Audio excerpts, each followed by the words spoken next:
Good afternoon, students. Today we are going to start with the first chapter of history, that is sources of history. Source means a place from where you can get something, from where you take something, that is known as sources. So sources of history means what are those things from where we can get those items by which we can come to know about our past. History means past. Now you have studied in history that history can be divided into three periods. One is the ancient, then the medieval, and then the modern India. When we talk about ancient history, that means very past, very long, very old. When we talk about the medieval, which is just recent history, it is not that very old. And when we talk of modern history, that is very much just the matter of yesterday. So in this year, you are going to study the history of India in the post-independence era. That is after independence, after India got independence, we are going to study what happened in the Indian history. The sources of the modern history are different from those of the ancient and medieval history, because in the modern history, paper was there, book was there, printing was developed. So your sources are going to be in the printed form. But in the ancient history, when there was no paper, there was no writing, then what were the sources? The sources were different. Like there were some folk songs, some folk stories, and these songs and stories were told from one generation to the other, and then it was carried forward. And how do we study history? What are the various type of sources? Written sources, that is the books, letters. Material sources, that is you get some old vessels, clothes, ornaments, all these things. Oral sources means all the folk songs, stories. And there are some sources in the audio-visual medium also, that is some recording is being done. Some photographs are there, some voices are there on that basis. And in the modern period, we have to take note of various sources at the regional level also, state level also, and national also, as well as international level. We have to take care of all these sources. And now we can write history with the help of these sources. For example, suppose you are writing about the Aryans. Okay. Now Aryans were the first one to come in India. But if Aryans are there, they originate from Germany, then you have to also study the sources from Germany if you have to study about the Aryans. Just studying from India will not do. Now let us have a glance on all the written sources. Now written sources, we have newspapers, that is a print. Periodicals means you have weekly magazines, fortnightly magazines, monthly magazines, yearly magazines. They are known as periodicals, which are printed in a period, that is at a fixed interval. Then you have diaries. Diaries, when a person is writing about his own experiences in his own book, that is known as diary. If I want to know something about, say, a particular king, and the king was in the habit of writing a diary, then I will get so many information from that. Then we have reference books. Then correspondence, that is writing letters. Then documents in the archives. Now what are archives? Archives are the place where all the old historical documents, pages, papers, they were stored. That place is known as archives. And the main office of the National Archives of India is at New Delhi. It is the largest among the archives in Asia. Pure Asia mein where all these old documents are kept, in that the main office in India is at Delhi, and it is the biggest one in entire Asia.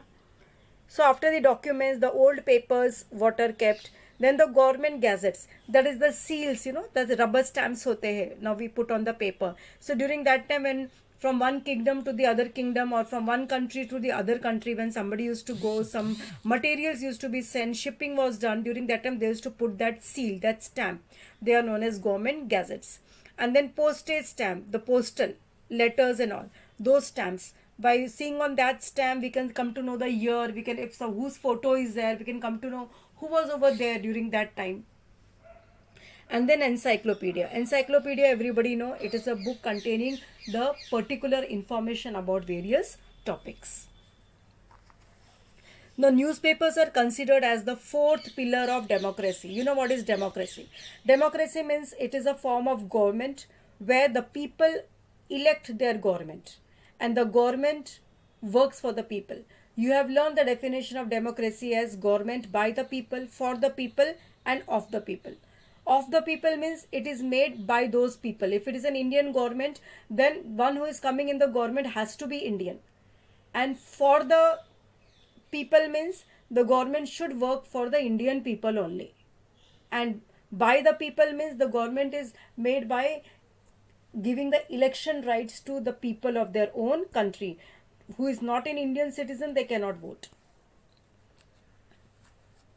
And newspaper was considered as the fourth pillar, because in newspaper they had the freedom to write everything about the government, the wrongdoings of the government, whatever are the new problems in the society. So by newspaper, these things were brought open into the society.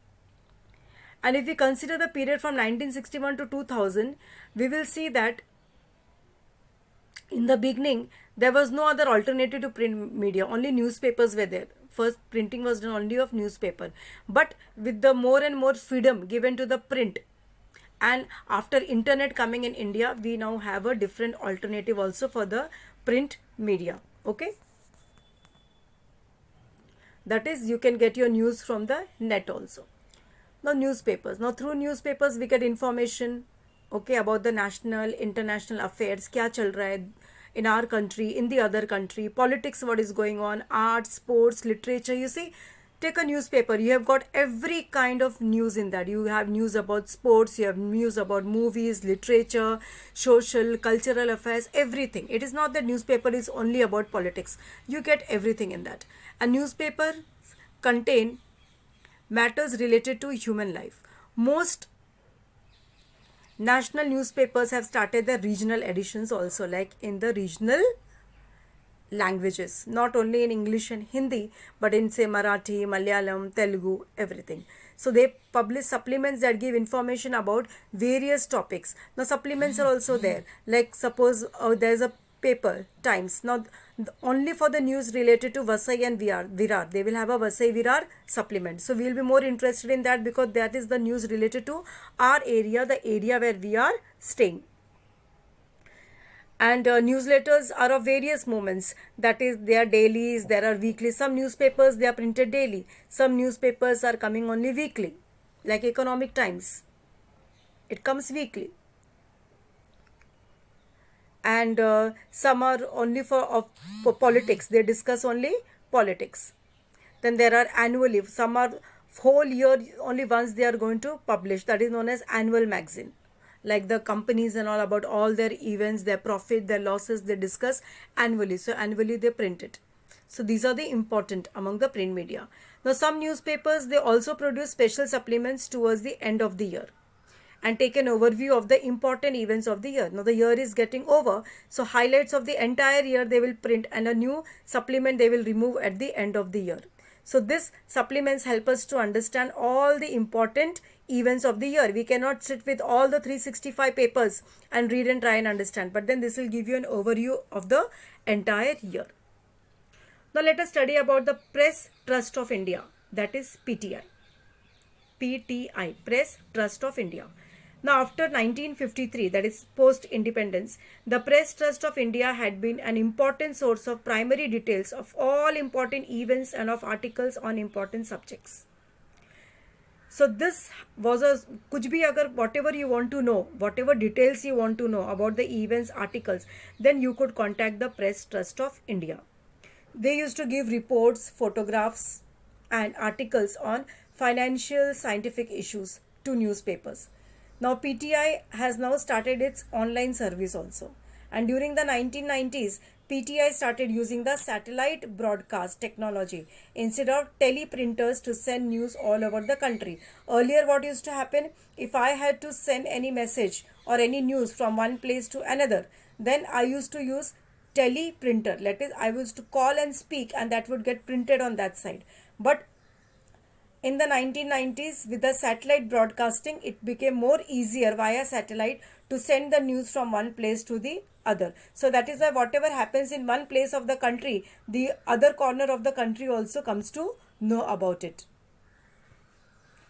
And For writing the history of modern India, if I want to write the history of modern India, then I should have material. Material is very important. Material here means facts. Facts with the evidences, with the proofs. If you don't have the proof, if you don't have the facts, how can you write the history? Now, when I talk of material, here I will give an example of the book India 2000. Now, this book India 2000 was published by the Information and Broadcasting Department of the Government of India. And this book contained everything. It is known as the reference book. Now let us see what all was there in the book. Now this book contained all the useful information about the land of India, the people of India, all the national emblems, that is the symbols of India, all the political system, the defense, education, all the cultural events, festivals, and all the developments that has taken place in the field of science and technology, then the environment, health, family welfare, social welfare, media of mass and communication, that is the radio, TV, how much advancement has been done. Along with that, the economics, about the industries, how much money has been made, the profit, the finance, the planning, agriculture, water conservation. Water conservation means how to save water. Rural development, that is the development of the villages. Rural means village. Food and civil supplies. Then the energy, industries, trade and commerce, transport, communication, labor, housing, that is how the houses are done. Labor means all the workers, laws and statutes, youth and sports departments, etc. It is possible for us to write history with the help of such information. To write a history, somebody wants to write a history about India during till up to 2000, if you take this book, you're going to get all the information. And based on this, a person can write the history. There's a website given over here, the address. Over here, you will get this entire India 2000 book. Now coming to postage stamps. Now postage stamps for you, they are just stamps. In fact, now I don't think that is so much of culture of writing letter and envelope with the social media coming in. So stamps, you people are very rarely must have seen stamps, but we had among us, I'll tell you, at least out of 10, 5 of them had, 50% of the students had a hobby of collecting stamps, because stamps was very common. It used to be stuck on all the envelopes. So these postage stamps, for you, they may be just a stamp, but when a historian sees a stamp, he can write a page of information on that, for he can extract so many useful knowledge from that. And there has been several changes in these postal stamps since India became independent.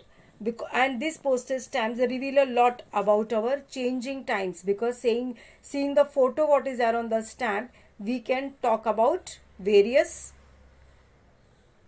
things going on during that time. About the size, about the subjects, about the schemes, whether the themes were sometimes of political leaders, sometimes of flowers, sometimes animals, birds, some event, some silver jubilee celebration or golden jubilee, diamond jubilees, centenary, that is 100 years, bicentenary, that is 200 years, or tercentenary, that is 300 years of different events. So anniversaries. It is therefore a valuable repository of history. Repository means it is a valuable, we can say it is a treasure of the history. Now one interesting fact, let us disclose that in 1977, the Indian government issued the Jal Cooper stamp. The Jal Cooper was an internationally acclaimed philatelist. Who is a philatelist? A person who is expert on the subject of postage stamps, who has got a deep study of stamps and has got a various knowledges. By seeing the stamp, he can tell so many things about that particular country. That person is known as philatelist. And Jal Cooper was a very famous, he was internationally famous. So Indian government issued a stamp with his photo. Now, Jal Cooper was born in a Parsi household in Mumbai. Cooper edited India's stamp journal. He was the founder of the first philatelic bureau in India, an office that collected the stamps. He also founded the Empire of India Philatelic Society. He made this organization.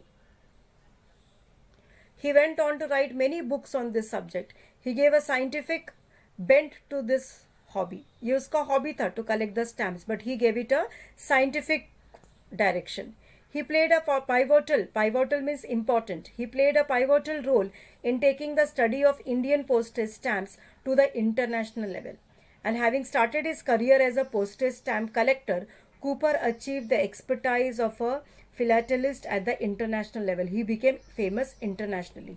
And the postage stamp on Jell Cooper is an important source to understand his significant contribution to his field. Okay. The government just doesn't print anybody's photo on the stamp. So if Jell Cooper's photo has come on the stamp, that means he has contributed a lot in his field. Now this is that postage stamp, you can see. This is Jell Cooper. And you can see over here, there are so many symbols. Name of India is written over here.